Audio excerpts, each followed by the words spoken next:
ओम श्री शक्ति नमः। ओम श्री शक्ति नमः। ओम श्री शक्ति नमः। ओम श्री शक्ति नमः। अटैकनो विश्व अध्यायम। देवताओं द्वारा भगवती का स्तवन, भगवती द्वारा श्री कृष्ण और अर्जुन के निमित्त बनाकर अपनी शक्ति से पृथ्वी का भार दूर करने का आश्वासन देना।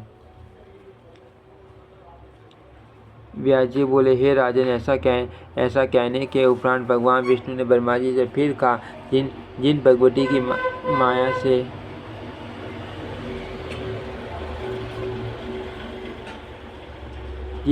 की माया से मोहित रहने के कारण सभी लोग परम तत्व को नहीं जान पाते, उन्हीं की माया से आसादित रहने के कारण हम लोग भी जगत गुरु शांत स्वरूप सच्चिदानंद तथा अविनाशी परम पुरुष का स्मरण नहीं कर पाते।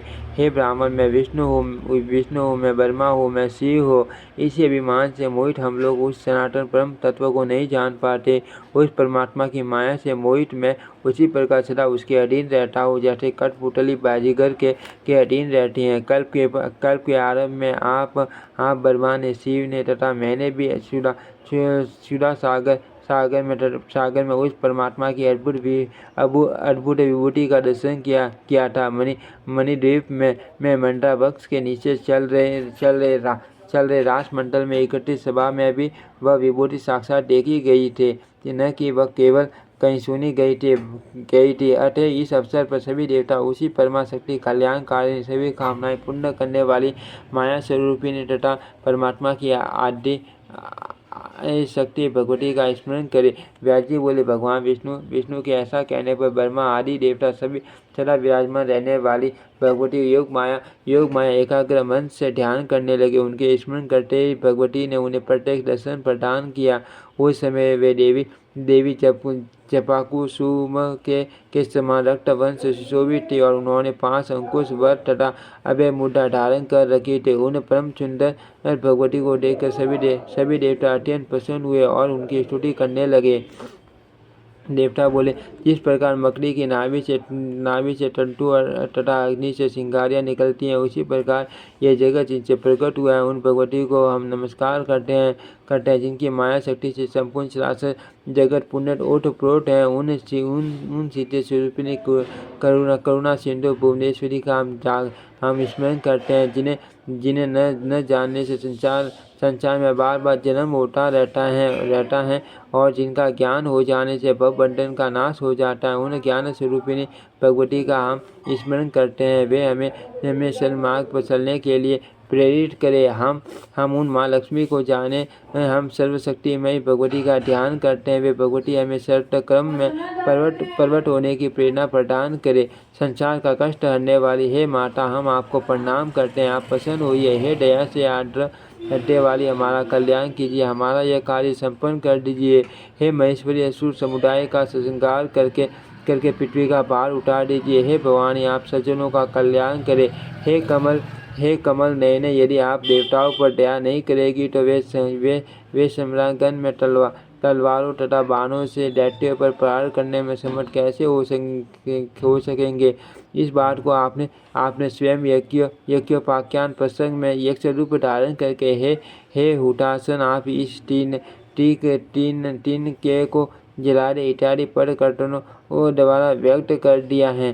हे माता, कंस, भौमासुर, काल, यवन, केसी, भरत पुत्र जरासन, बकासुर, पूतना, खर और साल आदि तथा इनके अतिरिक्त और भी जो दुष्ट राजागण पृथ्वी पर हैं, उन्हें मार कर आप शीघ्र ही पृथ्वी का भार उतार दीजिए। हे कमल नयने ने जिन दैत्यों को भगवान विष्णु, शिव और इंद्र भी कई बार युद्ध करके नहीं मार सके, वे दैत्य युद्ध भूमि में आपका सुखदायक मुख मंडल देखते हुए आपकी लीला से आपके बाणों के द्वारा मारे डाले गए। कला को मस्तक पर धारण करने वाले हे देव देवी, विष्णु, शिव आदि प्रमुख देवता भी आपकी शक्ति के बिना हिलने डुलने तक में समर्थ नहीं है। इसी प्रकार क्या शेष नाग भी आपकी शक्ति के बिना पृथ्वी को धारण कर सकने में समर्थ है। इंद्र बोले, हे माता, क्या सरस्वती के बिना ब्रह्मा इस विश्व की सृष्टि करने में, लक्ष्मी के बिना विष्णु पालन करने में और पार्वती के बिना शिवजी संहार करने में समर्थ हो सकते हैं। वे मान देवगण उन्हीं तीनों महाशक्तियों के साथ अपना अपना कार्य कर सकने में समर्थ होते हैं। विष्णु बोले, हे अनघे, आपकी कला से रहित होकर न तो ब्रह्मा स्त्रीलोकी की रचना कर सकने में न तो मैं इसका पालन कर सकने में और न तो विश्व इसका संहार कर सकने में समर्थ है। हे समस्त विभवों को स्वामिनी इसका सृजन पालन तथा संहार करने में समर्थ निश्चित रूप से आप ही प्रतीत होती हैं। व्यास जी बोले, इस प्रकार उन देवताओं ने जब देवी की स्तुति की तब उन्होंने उन्हें देवेश्वरों से कहा, वह कौन सा कार्य है आप लोग संताप रहित होकर बताए, मैं भी करूँगी। इस संसार में देवताओं के द्वारा अभिलषित जो असाध्य कार्य भी होगा उसे मैं करूँगी। हे श्रेष्ठ देवतागण, आप लोग अपना तथा पृथ्वी का दुख मुझे बताइए। देवता बोले, दुष्ट राजाओं से पीड़ित ये पृथ्वी उनके पास से व्याकुल होकर रोटी तथा थर काँपते हुए हम देवताओं के पास आई हैं। हे भुवनेश्वरी, आप इसका भार उतार दे। हे शिव, इस समय हम देवताओं का यही अभिष्ट कार्य है। हे माता, पूर्व काल में आप अत्यधिक बल संपन्न दानव महिषासुर का वध कर चुकी हैं। इसके अतिरिक्त आप उसके करोड़ों सहायकों को शुंभ निशुंभ रक्त बीज महाबली षंड मुंड धूम लोचन दुर्म मुख दुष्य अतिशय बलवान कराल तथा दूसरे भी अनेक करोड़ दानवों को मार चुकी हैं। उसी प्रकार आप अपने देवताओं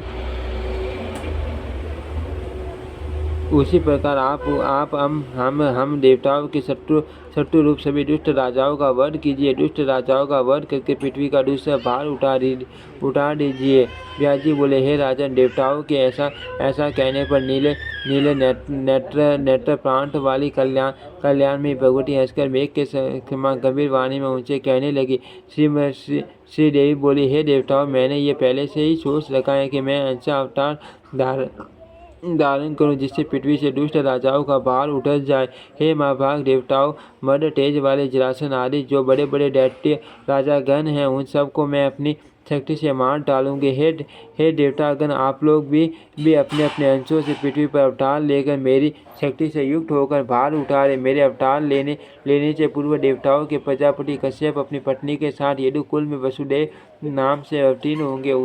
उसी प्रकार भृगु के साप से अविनाशी भगवान विष्णु अपने अंश से वहीं पर वसुदेव के पुत्र के रूप में उत्पन्न होंगे। हे श्रेष्ठ देवताओं, उस समय मैं भी गोकुल में यशोदा के गर्भ से उत्पन्न होंगी और देवताओं का सारा कार्य सिद्ध करूँगी। काराकाल में अवतीर्ण हुए कृष्ण रूपधारी विष्णु को मैं गोकुल में पहुँचा दूंगी और देवकी के गर्भ से श्रेष्ठ भगवान को खींचकर रोहिणी के गर्भ में स्थापित कर दूंगी। मेरी शक्ति से संपन्न होकर वे दोनों ही दुष्टों का विनाश करेंगे। द्वापर के व्यतीत होते ही दुष्ट राजाओं का पूर्ण रूप से संहार बिल्कुल निश्चित है। साक्षात इंद्र के अंश स्वरूप अर्जुन भी उन दुष्ट राजाओं के बल का नाश करेंगे। धर्म के अंश रूप महाराज युधिष्ठिर, वायु के अंश रूप भीमसेन तथा दोनों अश्विनी कुमार के अंश रूप नकुल और सहदेव भी उत्पन्न होंगे। उसी समय वसु के अंश से अवतीर्ण गंगा पुत्र भीष्म उन दुष्ट राजाओं की शक्ति नष्ट करेंगे। हे श्रेष्ठ देवतागण, अब आप लोग जाए और पृथ्वी भी निश्चित होकर रहे। मैं उन अंशा अवतार लोगों को निमित्त मात्र बनाकर अपनी शक्ति से इस पृथ्वी का भार दूर करूंगी, इसमें संदेह नहीं है। मैं शत्रुओं का ये संहार कुरुक्षेत्र में करूंगी। असूया, ईर्ष्या, बुद्धि, तृष्णा, ममता, अपनी प्रिय वस्तु की इच्छा, स्पर्धा, विजय की अभिलाषा, काम और मोह, इन दोषों के कारण सभी यादव नष्ट हो जाएंगे। ब्राह्मणों के श्राप से उनके वंश का नाश हो जाएगा। उसी श्राप बस भगवान श्री कृष्ण भी अपने शरीर का त्याग कर देंगे। अब आप लोग भी अपनी शक्ति स्वरूपा भार्याओं सहित अपने अपने अंशों से मथुरा तथा गोकुल में अवतीर्ण हो और सांग पाने भगवान विष्णु के सहायक बने।